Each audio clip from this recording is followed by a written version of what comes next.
সচক্ষে আপনি কাবা শরীফ মক্কা শরীফে গিয়ে দেখবেন, হারাম শরীফের সামনে গিয়ে যখন পৌঁছাবেন না, আপনার জানটা ঠান্ডা হয়ে যাবে। মনে হবে আল্লাহ কোথায় আমি এসেছি, খালি এটাই মনে হবে। কোথায় এসেছি সব ভুলে যাবে, বিবি ছেলে মেয়ে আত্মীয় স্বজন কাজ কারবার মানুষ সব ভুলে যায়, খালি একটাই কথা, আল্লাহ আমি কোথায় এসেছি, আল্লাহ তুমি আমাকে ক্ষমা করো, মাফ করো। মানুষ এটাই বলে থাকে। তো সুতরাং ছবিতে দেখা আর নিজে চোখে দেখা দুটো এক হতে পারে না। কথা কিছু বুঝে আসছে বাবা? চলেন, এই জন্য যারা এখনো আসেননি আমি তাদেরকে বলবো, অনুরোধ করবো আপনারা এসে বসে যান। তরুণিয়া নওজোয়ান জওয়াকেরা,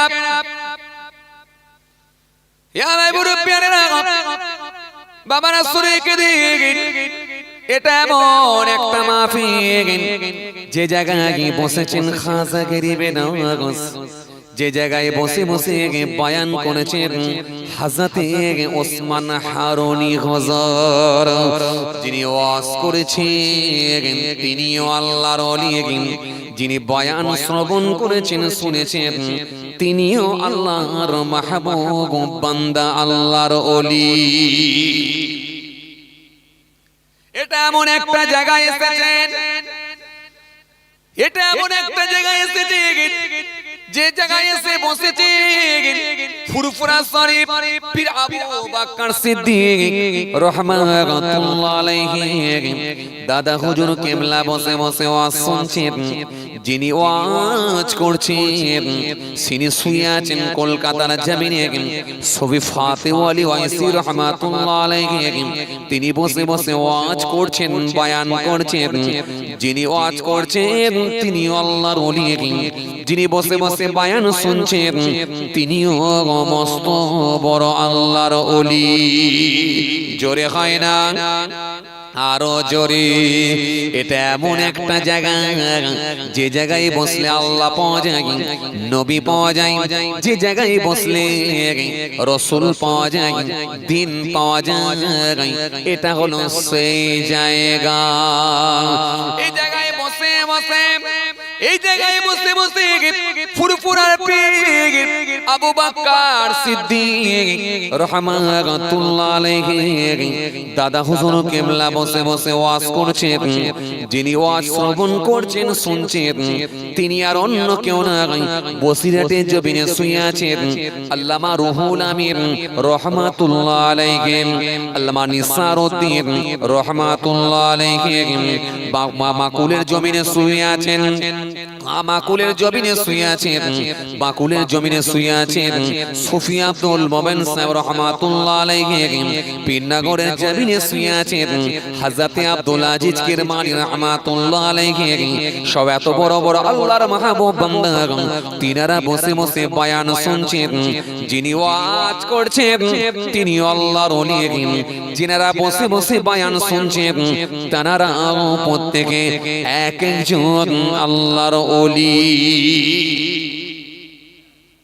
এই জায়গাতে ওলি তৈরি হয়, এটা এমন জায়গা ওলি তৈরি হয়ে যায়।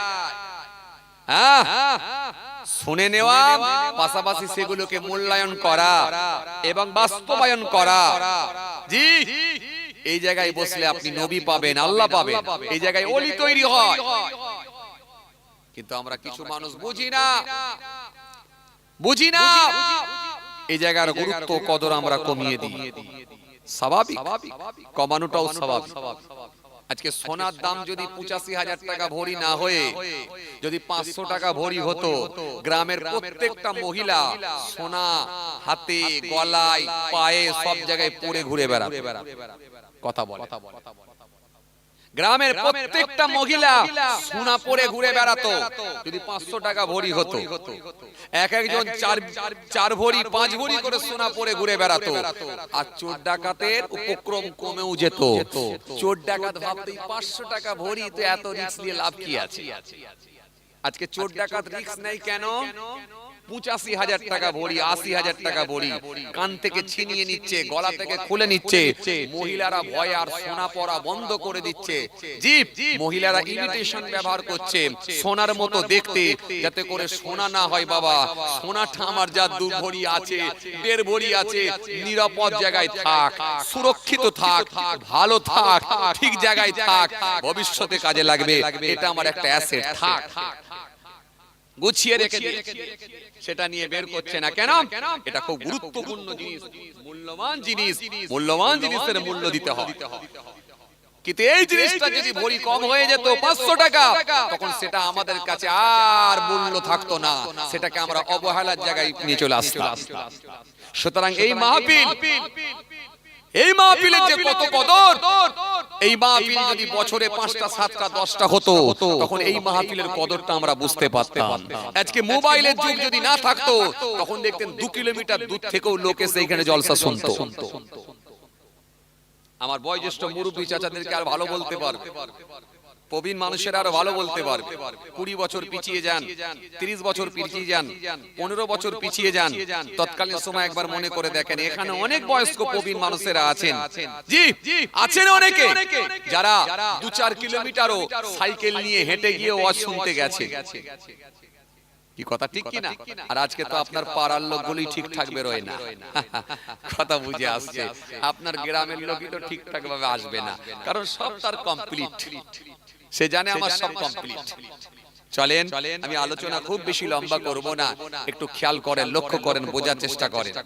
এই মাহফিলটা এমন একটা মাহফিল, এই মাহফিল সোজা রাস্তার দিকে মানুষকে ধাবিত করে, সোজা রাস্তায় মানুষকে অগ্রসর করে, ইসলামের রাস্তা দেখিয়ে দেয়, সোজা পথে মানুষকে পৌঁছে দেয়। এটা হলো সেই মাহফিল। এজন্য আমাদের প্রত্যেকের উচিত এই মাহফিলে এসে বসা। ভাইরা আমার, বন্ধুরা আমার, সাথী মহব্বতের ভাইরা, চলুন, খুব কষ্ট আপনাদেরকে দেব না, অল্প সময় কিছু আলোচনা করি। আমরা প্রত্যেকই গুনাহগার, আমরা প্রত্যেকই গুনাহগার। কেউ বলতে পারবো না যে আমার যা নেকি আছে আমি জান্নাতে যাব। এই গ্যারান্টি, এই সার্টিফিকেট দেওয়ার মতো ক্ষমতা কারোর নাই। যাদের নেকির পাহাড় ছিল তারাও কেঁদে কেঁদে বেহুশ হয়ে গেছে, যাদের নেকির পাহাড় ছিল তারাও কেঁদে কেঁদে দুটো চোখ দিয়ে পানি ঝরিয়ে একেবারে দাড়ি মোবারক গুলো ভিজিয়ে জমিনে টসকে টসকে পানি পড়েছে। এত বড় বড় আল্লাহর ওলি, জি, যাদের নেকির পাহাড় ছিল, পৃথিবীর জমিনে জান্নাতের সার্টিফিকেট পেয়ে গিয়েছিল, তারাও কেঁদে কেঁদে বুক ভাসিয়েছিল। জি, রাসূলুল্লাহ জানিয়ে দিলেন আমার ওসমান জান্নাতি, আমার ওমর জান্নাতি। এরপরও আপনি পড়ে দেখুন, জি, সাহাবায়ে কেরামদের জীবনী পড়ে দেখুন, হযরত ওসমান তিনি এত কাঁদছেন, দুটো চোখ দিয়ে পানি গড়িয়ে গিয়ে দাড়ি মোবারক গুলো ভিজে গিয়ে জমিনের উপরে পানি পড়ছে। হযরত ওসমান এত কাঁদছেন। হযরত ওসমানের কান্না দেখে হযরত ওসমান হুজুরকে জিজ্ঞাসা করলেন, ও ওসমান হুজুর, ও রাসূলুল্লাহ সাহাবী, আপনি কবর দেখলে এত কাঁদেন কেন? কবর যখন দেখেন আপনি এত কাঁদেন কেন? আপনি তো একজন জান্নাতি সাহাবী, নবী তো ঘোষণা দিয়ে দিয়েছেন আপনি জান্নাতি, তো আপনি জান্নাতি সাহাবী, এরপরও এত কাঁদেন কেন? হযরত ওসমান রাদিয়াল্লাহু তাআলা আনহু তিনি কবর দেখলে এত কাঁদতেন, দুটো চোখ দিয়ে পানি গড়িয়ে গিয়ে টসকে টসকে জমিনের উপরে পড়তে। হে তরুণিয়া, নওজওয়ান জামাকেরা, হে আমার মুরব্বিয়ানেরা, বাবারা, শুনে রেখে দিন, কিতাবের মধ্যে পাওয়া যায় হযরত ওসমান রাদিয়াল্লাহু তাআলা আনহু হুজুরকে বলা হলো, ও আল্লাহ নবী সাহাবী হযরত ওসমান, হুজুর আপনি কবর দেখলে কেন এত কান্না কাঁদেন, চোখের পানি ফেলেন? কবর দেখলে কেন এত কাঁদেন? আপনি হলেন রাসূলুল্লাহর সাহাবী। আল্লাহ নবীর জামাতা হযরত ওসমান রাদিয়াল্লাহু তাআলা আনহু হুজুর আমার সেই সময় বললেন, ও নবীর সাহাবীরা শুনেন, আমি ওসমান কবর দেখলে এত কান্না কেন কাঁদে জানেন? কেননা কবর হলো পরকালের ঘাঁটি সমূহের মধ্যে প্রথম ঘাঁটি। কবরের ঘাঁটি যে পার হয়ে যাবে সব জায়গায় সে পার হয়ে যাবে, আর কবরের ঘাঁটিতে যে আটকে যাবে ধরা খাবে সব জায়গায় সে ধরা খাবে। কবরে যে পাস করে যাবে হাসেরও পাস করবে, পুলসিরাতও বেরিয়ে যাবে, মিজানেও আগিয়ে যাবে, সব বেড়া তার পার হয়ে যাবে। যে ব্যক্তিটা কবরের বেড়া পার করে দিতে পারবে, যে ব্যক্তিটা কবরের বেড়া পার হয়ে যাবে সব জায়গায় সে পার হয়ে যাবে। আর যে ব্যক্তি কবরে আটকে যাবে,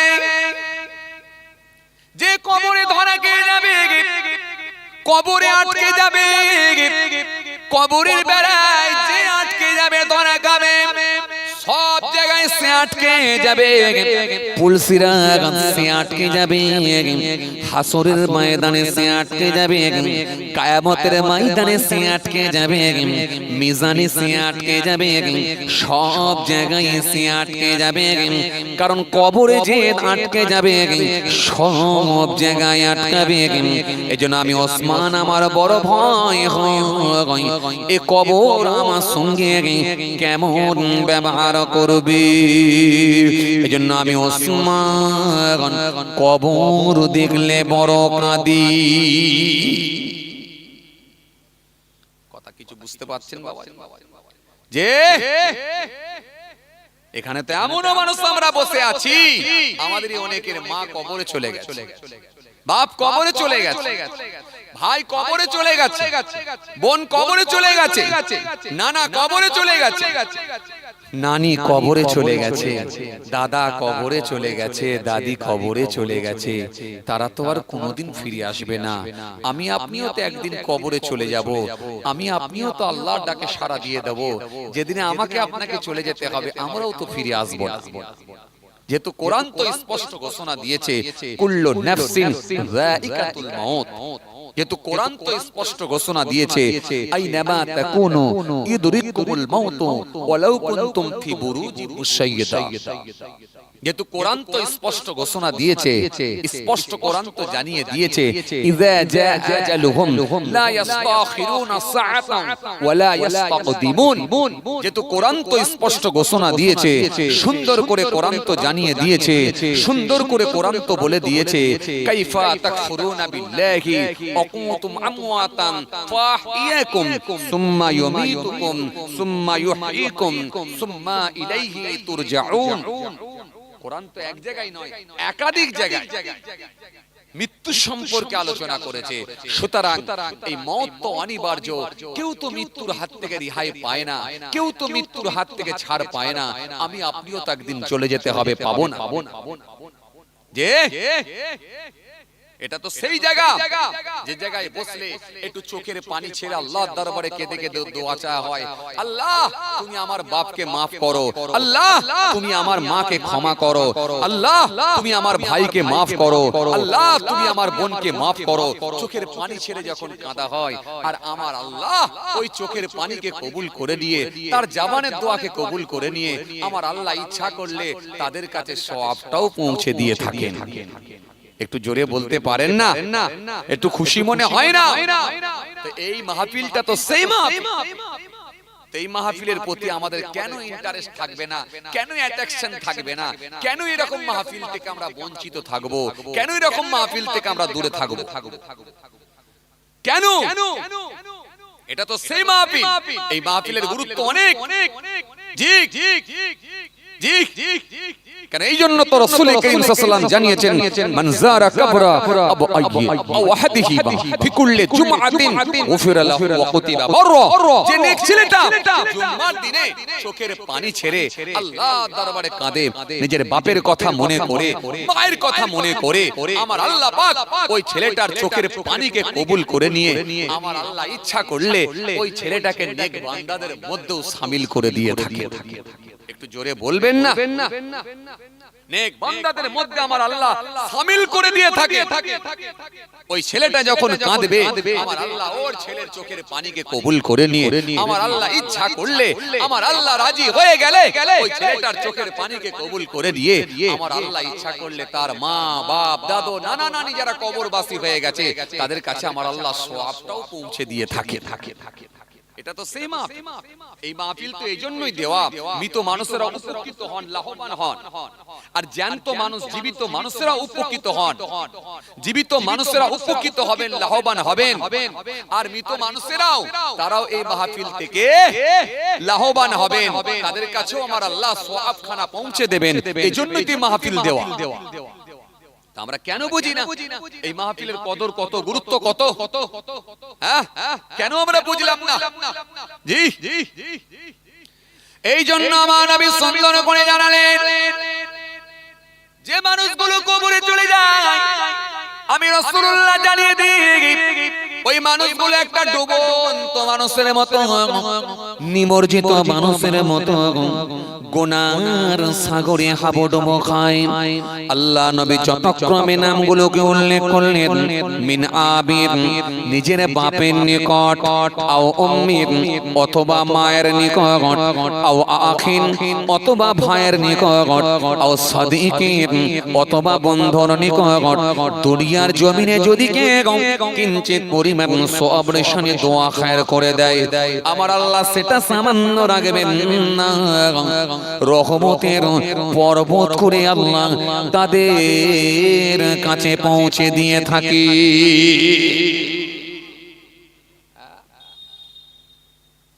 যে মানুষগুলো কবরে চলে গেছে,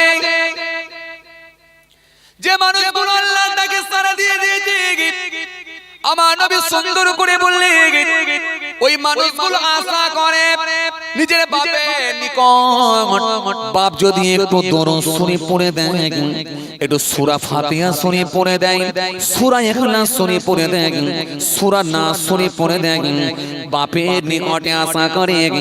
আমার রাসূলুল্লাহ বললেন বাপের পরে মায়ের উপরে আশা করবে, মায়ের পরে ভাইয়ের উপরে আশা করবে, ভাইও যদি তার জন্য না করে, এমনকি সেই বন্ধু যে বন্ধুর সঙ্গে পান খেতে গিয়েছিল, চা খেতে গিয়েছিল, ঘুরতে গিয়েছিল, সে বন্ধুর উপরেও সে আশা করে ও আমার বন্ধু আমার জন্য একটু দোয়া খায়ের করে দাও, সওয়াবের শানি করে দাও, আমার জন্য একটু আল্লাহ দরবারে বলে দাও, একটু দান করে দাও, সাদকা করে দাও, খায়রাত করে দাও, আজকে আমাকে তুমি ভুলে যেও না। আর আমার আল্লাহ খুশি হয়ে গেলে ওই দানটাকে কবুল করে নিয়ে আমার আল্লাহ ওই সাদকাকে কবুল করে নিয়ে আমার আল্লাহ ইচ্ছা করলে ওই ব্যক্তির কাছে পৌঁছে দেবে, ওই ব্যক্তির কাছে আমার আল্লাহ সওয়াবখানা পৌঁছে দিয়ে থাকি। এই জন্যই মাহফিল দেওয়া। এই মাহফিলের অনেক কদর রয়েছে, গুরুত্ব রয়েছে। আপনি যে সওয়াবের শানি করছেন, দান করছেন, খায়রাত করছেন, নিশ্চিতভাবে এই সওয়াবটা আমার আল্লাহ তাদের কাছে পৌঁছে দিয়ে থাকেন, এতে কোনো সন্দেহের অবকাশ নাই। জি, এই দানের গুরুত্ব রয়েছে, এই সওয়াবের শানির গুরুত্ব রয়েছে, এই দানের গুরুত্ব রয়েছে, জি এই সাদকার গুরুত্ব রয়েছে। কেন আল্লাহ পাক রব্বুল আলামিন কোরআনে কারীমের মধ্যে বলেছেন ইয়ামহাকুল্লাহু রিবা ওয়া ইরবিস সাদাকা আল্লাহু ইউহিব্বু কুল্লা কাফারিন আযীম। আল্লাহ কোরআনে কারীমের মধ্যে স্পষ্ট ঘোষণা দিয়েছেন ওয়াহাল্লাল্লাহুল বাই'a ওয়া হারামার রিবা। কোরআন শরীফের মধ্যে আল্লাহ রাব্বুল আলামিন একাধিক জায়গায় দান আর সাদকাকে নিয়ে আল্লাহ আলোচনা করেছেন, একাধিক জায়গায়। আপনি আপনার মুরব্বিদের কথা মনে করে যখন দান করে দেবেন, সাদকা করে দেবেন, চোখের পানি ছেড়ে যখন কেঁদে কেঁদে আল্লাহর দরবারে বলবেন, নিশ্চিতভাবে আমার আল্লাহ ওই সওয়াবটা আমার আল্লাহ ওই মুরব্বিদের কাছে, ওই ময় মুরব্বিদের কাছে, ওই কবরবাসীদের কাছে আমার আল্লাহ পৌঁছে দিয়ে থাকে। এছাড়া আর কোনো রাস্তা নাই। যে বাপ আপনার জন্য সবকিছু করে দিয়ে গেলেন, কারখানা করে দিয়ে গেলেন, জমি জায়গা কিনে দিয়ে গেলেন, গাড়ি কিনে দিয়ে গেলেন, দুতলা বাড়ি করে দিয়ে গেলেন, আজকে সেই বাপ অসহায় কবরে হাবুডুবু খাচ্ছে গুনার সাগর। কি ভাবছো? এই কবর সবার জন্য, কেউ কবর থেকে রেহাই পাবে না, ছাড় পাবে না, সকলকে যেতে হবে। হ্যাঁ, কি ভাবছো? এই কবর কাউকে ছাড়ে না। ভাইরা আমার, বন্ধুরা আমার, সাথী মহব্বতের ভাইরা, ভুল বুঝবেন না, রাগ করবেন না। এইজন্য আমাদের এই মাহফিলগুলোতে আসা অত্যন্ত জরুরি। এরপরও আমরা কিছু মানুষ এরকম মাহফিলের প্রতি গুরুত্ব দিই না, এই মাহফিলকে নাকশিট খাই।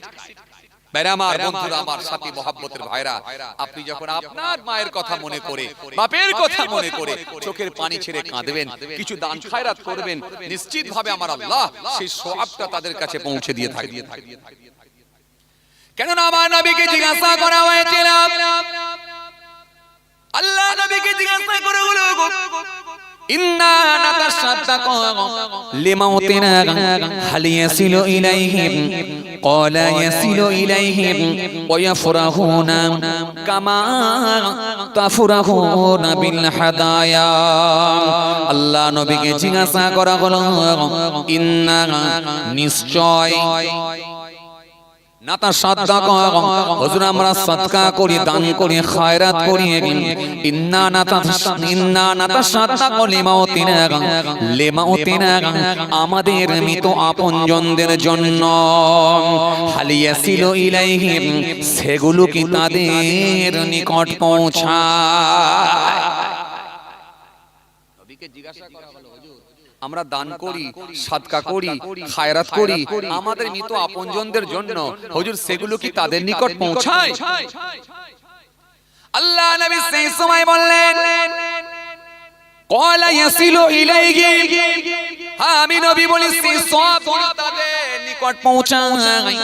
ওয়া ইয়াফরাউনা তারা বরং আনন্দিত হন, তারা বরং খুশি হন, উইথ এক্সাম্পল কামা তাফরাউনা বিল হাদায়া, যেরূপ তোমরা তোমাদের কোন আত্মীয়দের বাড়ি কিছু উপঢৌকন, কিছু নজরানা, কিছু তোহফা নিয়ে গেলে বাড়িওয়ালা সাহেব ওই তোহফাটা পেয়ে যেমন খুশি রাজি হয়ে যায়, আমার আল্লাহ যখন ওই মৃত ব্যক্তির কাছে সওয়াবটা পৌঁছে দেন, ওই মৃত ব্যক্তিগুলো তোমাদের উপর ওই রকম খুশি রাজি হয়ে যায়। তাহলে মাহফিলের গুরুত্ব কত বুঝতে পারছেন? সুবহানাল্লাহ। যেখানে বলার জায়গা একটু চেষ্টা করবেন বলার, আমি আপনাদেরকে খুব জেদ করব না। সুবহানাল্লাহ বলবেন কি না বলবেন সেটা আপনার ব্যাপার। কেন মনে রাখবেন, আল্লাহর নামে তাসবিহগুলো পড়লে আমি আগেই বলেছি সুবহানাল্লাহ, আলহামদুলিল্লাহ, আল্লাহু আকবার, এই যে তাসবিহগুলো পড়বেন নিশ্চিতভাবে আমার আল্লাহর ওয়াদা আছে আমি আল্লাহ সওয়াবের হকদার করব। আর এটা একটা এমন জায়গা, এখান থেকে নেকি কুড়িয়ে নেওয়ারই জায়গা, নেকি গুড়িয়ে নেওয়ার জায়গা, নেকি তুলে নেওয়ার জায়গা। এরপরে যদি মনে করেন যে সুবহানাল্লাহ বলবো না, সেটা আপনার ব্যাপার। আর যদি মনে করেন যে না সুবহানাল্লাহ বলা দরকার আছে, তাহলে বলবেন, কারণ সুবহানাল্লাহ বললে লস নাই, নিশ্চয়ই সওয়াব আছে। আমি কেন আপনাকে জোর করে বলতে যাব, জোরে বলুন, আরো জোরে বলুন, আরো জোরে বলুন, কেন খোঁচা মেরে মেরে বলতে যাব? তাহলে আপনি 15 বছর ওয়াজ শুনে আর কি শিখলেন? কি কথা ঠিক বলছি না ভুল বলছি? কেন আপনি 11 বছর ওয়াজ শুনে তাহলে কি শিখলেন? আপনি 14 বছর ওয়াজ শুনে তাহলে কি শিখলেন? কোন জায়গায় সুবহানাল্লাহ, কোন জায়গায় ইন্নালিল্লাহ, কোন জায়গায় আলহামদুলিল্লাহ যদি এখনো শেখাতে হয়, তাহলে এটা তো অত্যন্ত দুঃখজনক। কথা ঠিক কি না? আলহামদুলিল্লাহ সব আমাদের জানা আছে, ঠিক জায়গায় এবারে লাগানো দরকার আছে। মেনে নেওয়ার নাম ইসলাম, জেনে নেওয়ার নাম নয়। আপনাকে মেনে নিতে হবে, মেনে নিলে তবে আপনি জ্ঞানী হবেন, তবে আপনি সাকসেসফুল হবেন। কথা কিছু বুঝে আসছে বাবাজি? তো রাসূল করিম সাল্লাল্লাহু আলাইহি ওয়াসাল্লাম কি বললেন? হ্যাঁ আমি নবী বলি, সেই সওয়াবগুলো যখন আল্লাহ তাদের কাছে পৌঁছে দেবেন, তারাও তোমাদের উপরে খুশি রাজি সন্তুষ্ট হয়ে যাবে, বড় খুশি হয়ে যাবে, বড় তোমাদের উপর রাজি হয়ে যাবে। এজন্যই মাহফিল, এই মাহফিলের গুরুত্ব অনেক, এই মাহফিলের গুরুত্ব অনেক। জি, আমরা এই মাহফিলগুলো দিয়ে থাকি কবরবাসীদের কথা মনে করে দিই, এই দোয়ার মাহফিলগুলো দিই কবরবাসীদের কথা মনে করে, কবরবাসীদের কথা মনে করে দিয়ে থাকি আমরা মাহফিলগুলো। এই মাহফিলটা এমন একটা মাহফিল জি, এই মাহফিলটাকে মনে রাখতে হবে আমাদেরকে, এটা হলো কোরআন হাদিসেরই মাহফিল। এটা কোনো সমালোচনার জায়গা নয়, এটা কোনো ব্যক্তি কেন্দ্রিক কটাক্ষ নয়, এটা কাউকে ইন্ডিকেট করে কথা নয়, কারোর পক্ষপাতিত্ব করে কথা নয়, কারোর বিপক্ষেও কথা নয়, কোন রাজনীতির আলোচনা নয়, কারোর বিরুদ্ধে সমালোচনা নয়। যতক্ষণ আলোচনা হয় সেটা আল্লাহ আল্লাহ রাসূলের কথা, কোরআন হাদিসের কথা, আউলিয়া কেরামদের কথা। এটা সেই মাহফিল। কিছু মৌলবী বেরিয়েছে, কিছু বক্তা ওয়াইজিন বেরিয়েছে, তারা এই মাহফিলটাকে একটা গীবতের জায়গা, স্টেজটাকে একটা গীবতের জায়গা বানিয়ে ফেলেছে। আমি তাই বলি, দুঃখ প্রকাশ করে বলি, তোমার যদি এত রাগ হয় ওই ব্যক্তির উপরে, গিয়ে মারপিট করো না। মোবাইলে কেন ফাটাচ্ছ? তুমি যে মোবাইলে একজনের বিরুদ্ধে কথা বলছো, তুমি তোমার মতো বলে দিচ্ছ, আরেকজনের মতো বলছে। তুমি জানো এই যে মোবাইলের মাধ্যমে ভায়া হয়ে যে আজকে ঝগড়া অশান্তি দিন দিন বাড়িয়ে চলেছো, মনে রাখো এই যে তোমার এই কথাগুলো, তোমার যে বিতর্কিত কথাবার্তাগুলো তুমি যার বিরুদ্ধে বলছো, এগুলো শুধু একটা কমিউনিটির মানুষ না, এটা সমস্ত কমিউনিটির মানুষ শুনছে, সারা পৃথিবীতে চলে যাচ্ছে। মনে রাখবে, যেখানে বাংলা ভার্সনের মানুষ আছে সমস্ত বাঙালিরা ভালোভাবে বুঝতে পারছে। সুতরাং তুমি মনে রাখো, তুমি যে আজকে একটা মৌলভী সাহেব হয়ে, একটা বক্তা সাহেব হয়ে, তুমি যখন একজনের বিরুদ্ধে এরকম ভাবে সমালোচনা, এরকম ভাবে তাকে কটাক্ষ করে তুমি যখন কথাবার্তা বলতে লেগেছো, মনে রাখো এটা অন্য কমিউনিটির মানুষ, তারা এইগুলোকে দেখে তাদের কাছে একটা হাস্যকর হয়ে যাচ্ছে, একটা তাদের কাছে হাসির জায়গা, হাসির পাত্র তুমি তৈরি করে দিচ্ছ। তারা ইসলামকে কলুষিত করবে। আর তোমাদের মতো বক্তা ওয়াইজিনদের জন্য আর পাঁচটা বক্তা ওয়াইজিনদের হুজুরদের ইজ্জতের হানি করছো। কথা ঠিক না? রাগ হয়েছে তার কাছে যাও, যা হবে সেখানে গিয়ে বলো, কিছু বলার থাকলে সেখানে গিয়ে বলো। সেটা না করে তুমি স্টেজে এসে আর মোবাইলের মাধ্যম দিয়ে, তুমি এই সোশ্যাল মিডিয়ার মাধ্যম দিয়ে লড়াইয়ের জায়গা তৈরি করে ফেলেছো। কোথায় পেয়েছো? ইসলামকে কলুষিত করবেন না, ইসলামকে কলুষিত করবেন না। ইসলাম ধর্মটা এমন একটা ধর্ম, ইসলাম ধর্মটা হলো সত্য ধর্ম। ইসলাম ধর্মকে নিয়ে আজও পর্যন্ত আগুল তোলার ক্ষমতা কারোর হয়নি। যারা ইসলামকে ছোট করার চেষ্টা করে, ইসলামকে নিয়ে যারা কলুষিত করার চেষ্টা করে, আসলে ওরা ইসলামকে নিয়ে স্টাডি করে না, পড়াশোনা করে না। ও না জেনে আন্দাজে কথা বলে, না জেনে আন্দাজে কথা বলে। মনে রাখবেন, কোন মুসলিম সম্প্রদায়ের মানুষ যদি কোনো অন্যায় কাজের সঙ্গে সম্পৃক্ত হয়, এর জন্য দায়ী হলো সেই ব্যক্তি নিজে, সেই ব্যক্তি নিজে। অন্য ধর্মের যদি অমুসলিম কোনো মানুষ, অন্য কমিউনিটির মানুষ, অন্য সম্প্রদায়ের মানুষ যদি কোনো অন্যায় কাজের সঙ্গে সম্পৃক্ত হয়, এর জন্য সেই ব্যক্তি নিজে অপরাধী, সে নিজে দায়ী, তার দায়ভারটা তাকে নিজেকে নিতে হবে। আপনি ধর্মকে নিয়ে টানবেন না, ধর্মকে খারাপ বলবেন না। প্রত্যেকটা ধর্মই শিখিয়েছে মানবতার কথা, প্রত্যেকটা ধর্মই শিখিয়েছে উদারতার কথা, প্রত্যেকটা ধর্মই শিখিয়েছে আন্তরিকতার কথা, প্রত্যেকটা ধর্মই শিখিয়েছে শিষ্টাচারের কথা, প্রত্যেকটা ধর্মই শিখিয়েছে ভালোবাসার কথা, প্রত্যেকটা ধর্মই শিখিয়েছে ঐক্যের কথা। এই ভালোবাসা, এই আন্তরিকতা, এই ঐক্য, এই রিলেশন, এই যে সম্প্রীতি, এই শিক্ষাটা প্রত্যেকটা ধর্মই দিয়েছেন। বড় বড় মনীষীরা একই বার্তা দিয়েছেন। কিন্তু সমস্যা হয়ে গেছে, কিছু রাজনৈতিক নেতা তারা নিজেদের স্বার্থ সিদ্ধির জন্য, নিজেদের আখের গোছানোর জন্য, নিজেদের জায়গাকে ঠিক রাখার জন্য আজকে এই সমাজের বুকে মানুষের মধ্যে ভেদাভেদ তৈরি করে দেয়, জাতের লড়াই লাগিয়ে দেয়, হিংসার বাতাবরণ তৈরি করে মানুষের মধ্যে, জাতের লড়াই লাগিয়ে দিয়ে হিংসার বাতাবরণ তৈরি করে। তাদের একটাই লক্ষ্য, যে কোনো ভাবে টিকে থাকতে হবে। এই টিকে থাকার জন্য শুধু তারা এরকম চালায়। মনে রাখবেন ভাইরা আমার, বন্ধুরা আমার, সাথী মহব্বতের ভাইরা, ভাবতে অবাক লাগে আজকে কিছু মিডিয়া